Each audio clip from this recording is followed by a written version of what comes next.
Real estate wholesaling has completely changed, and if you are still doing things the old way, whether you're just getting started or you're doing a few deals, you need to listen to me very carefully because I've closed over 300 real estate deals, and we currently make anywhere from $100,000 to $200,000 in monthly revenue. And last month we hit $133,000, lean 5 to 6% team. So here's what most people don't realize: that wholesaling game is shifting faster than at any point in the last 20 years, and the changes that are coming in 2026 are going to change everything. And we're seeing massive shifts in regulation, marketing costs are skyrocketing, competition is commoditizing, cash offers, and the technology is changing in how sellers evaluate offers. And the wholesalers who adapt to these changes right now are going to dominate with less competition and higher profits. And the ones who don't, they're going to be completely priced out of the market. And in this video, I'm breaking down exactly what has changed in wholesaling, where the industry is heading in 2026, and most importantly, the exact shifts that you need to focus on right now, not just to survive, but to crush anyone that's in your market so that you can still win. Let's get into it. So right now, I'm seeing so many people who are quitting the industry because it's getting hard, right? You see the market, people are in pain, the interest rates are not where they used to be, people can't get jobs or make enough income to afford and keep up with the inflation. There's way too many listings on the MLS, pre-foreclosures, and basically anyone who listens at systems and processes is getting exposed, right? But the less competition that you have, the better for you and the ones who actually treat this like a real business, because you can capitalize on anyone leaving the market and you can just make the profit because these people are quitting. So shift number one is going to be regulation. States like Oklahoma, Tennessee, Maryland, Pennsylvania, and even some part of Texas are not banning wholesaling, but they are restricting on how it is actually done because there's a lot of bad players out there, and it's forcing disclosures and tightening rules because the regulators are going after anyone or anything that looks like unlicensed brokerage. And what is being attacked is the equitable interest of abuse, right? So whenever you're not transparent with the sellers and you have hidden assignments, or you have misleading double closes or novations that are done without transparency, where you don't tell them exactly what's going on, and you have all these wholesalers that are trying to get into the industry and giving the good wholesalers a bad name. And the solution is pretty simple, but it's uncomfortable for most people because you think that you need to lie to them in order to make a deal happen. All of our deals that we have done, we tell them exactly what's going on. And in the beginning, I used to not be transparent, and that would bite me in the butt later on, right? So there's a common misbelief that if you are honest and tell them exactly what's going to happen, that they won't want to work with you. But the reality is these people want you to help them. So you need to focus on that and be transparent, because if you can do that, you can profit. And you can give the sellers the full clarity up front. And some investors are asking if getting licensed is worth it. And for most operators, I would say if you're trying to scale long-term, it may be, it just depends on your market and where you're trying to get this business. But remember, if you get licensed, you have the fiduciary duty to do good by the seller. Now, that doesn't mean that you can't invest, but it just makes a little bit more of a gray area when you're talking to these people, right? So for me, if you're trying to take this to, over $1 million per year, I would say no. But if you are the solo entrepreneur that also does some flips and those listings, yes, because now you can build your book of business, and if a cash offer doesn't work, you can still list it and you can still make a couple $100,000 per year by focusing on this, right? And another path that the regulators are favoring is the takedown method. You need to actually run this like a business, and you need to have the capital available if you can buy a good deal, right? If you can buy it and hold it for 30, 60, 90 days before you sell it, and you can find the best buyer for your deal, and you can actually close on your entity, that's going to help you, right? Because nobody is going to ban for you to take down the properties.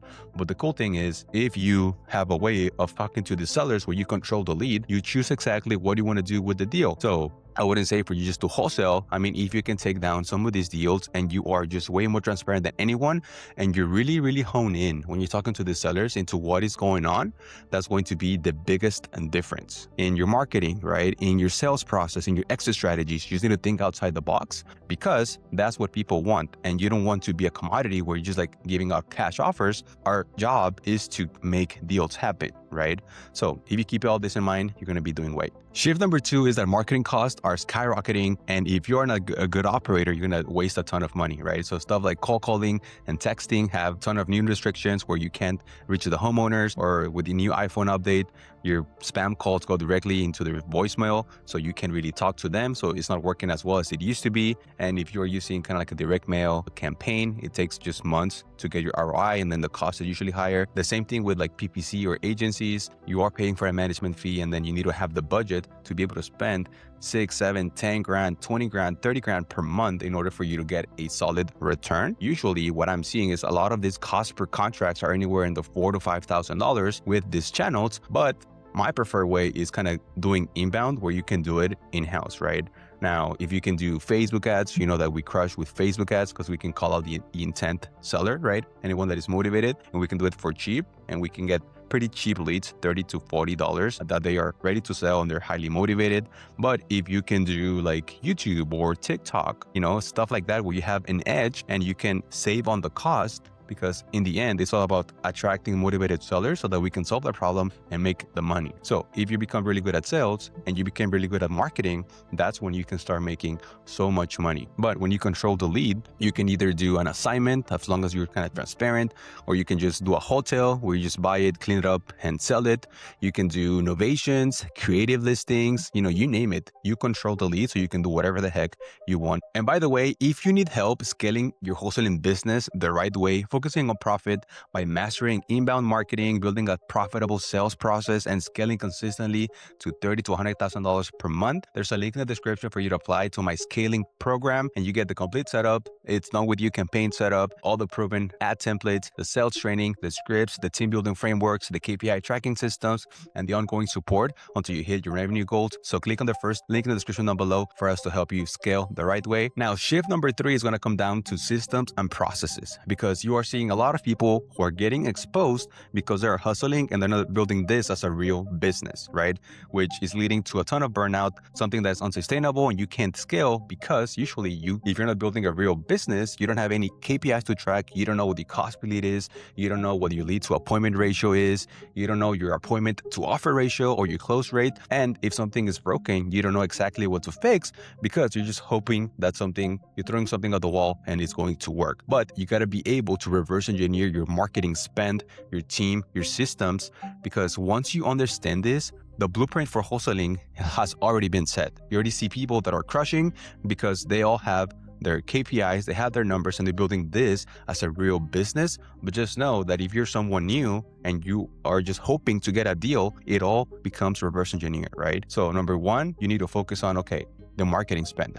What is my average cost per lead, and what is my average lead to contract ratio, right? And that's going to vary by channel, and you got to be able to not just close, you got to be able to track your KPI, where you are keeping your team accountable. How much are you paying them? What is your conversion? What is your cash conversion cycle? What are your true net margins? And for me, it's something that I like to call the wholesale nirvana, where you don't need to have a huge team where you're doing crazy numbers. For me, I rather operate lean and mean. And if I can net 50, 60 per month by not having to juggle so many different parts within a wholesaling business, that's pretty good with me, because I've been above those numbers and it's just way more headache.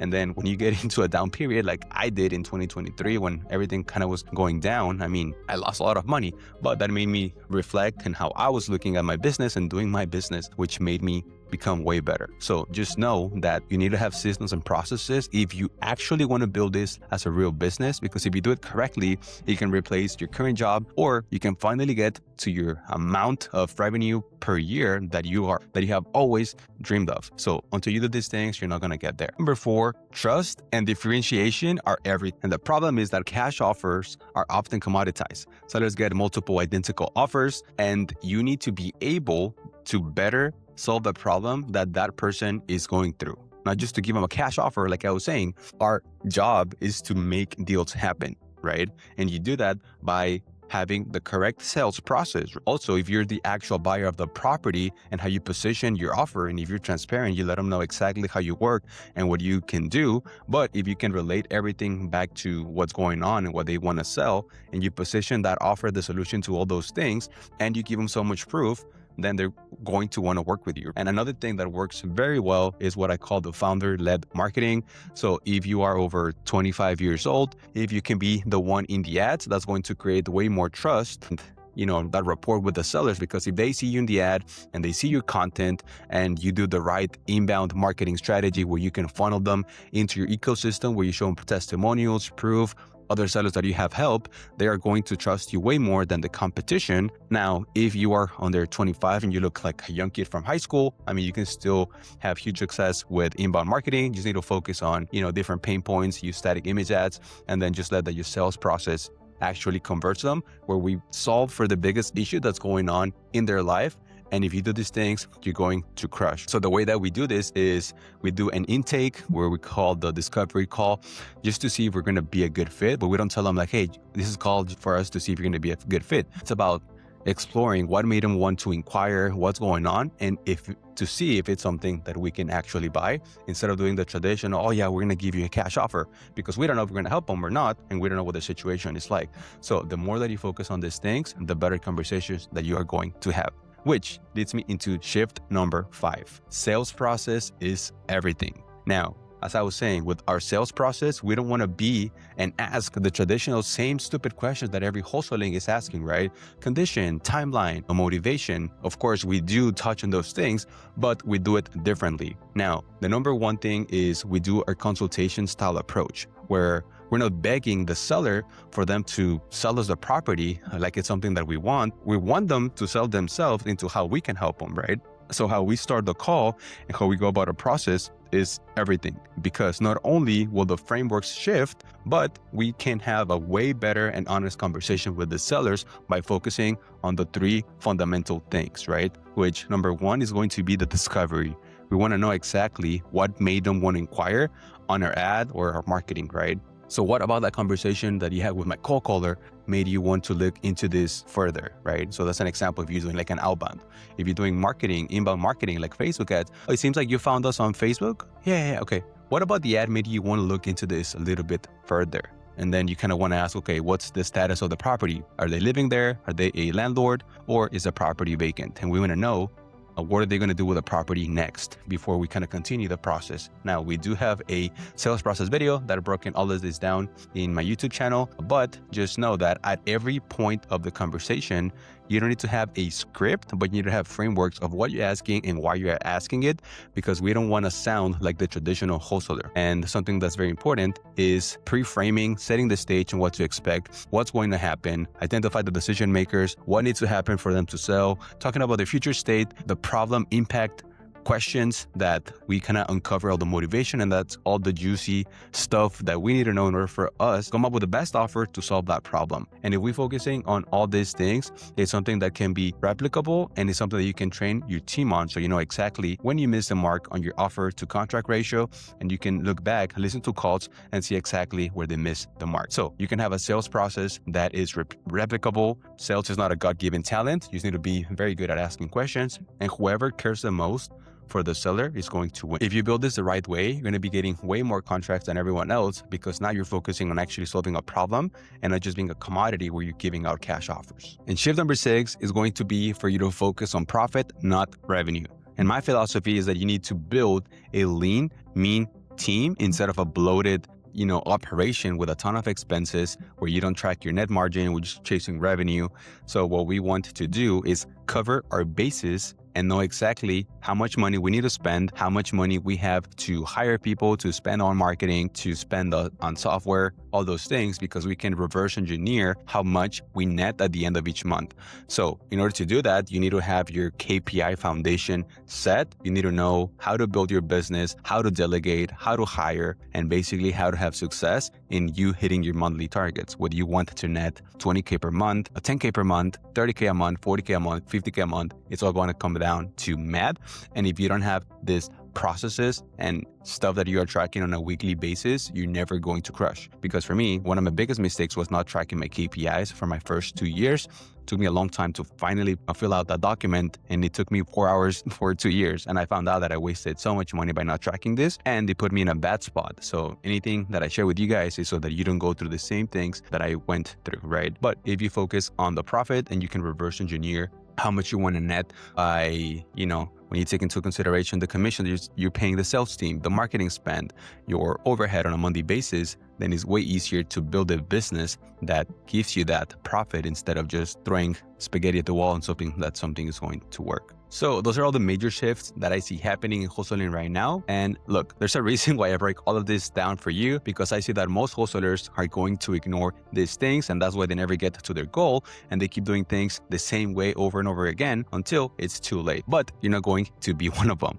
So I created a complete free training that walks you through the exact same system that I use to generate consistent deals every single month, and the full sales process, the marketing strategies, the team building, everything. So I'm going to link that video down below, and I highly recommend that you watch it next, because it connects all the dots that I kind of went over right now briefly. So if you want to actually improve your business and scale, click on the video in the description down below. I'm also going to link it here at the end. So I want you to watch this. And if you want to work with me directly to help you scale and crush, there's also a link in the description down below for you to apply for our coaching program. So that's all for now. Thanks for watching, and I'll see you in the next video.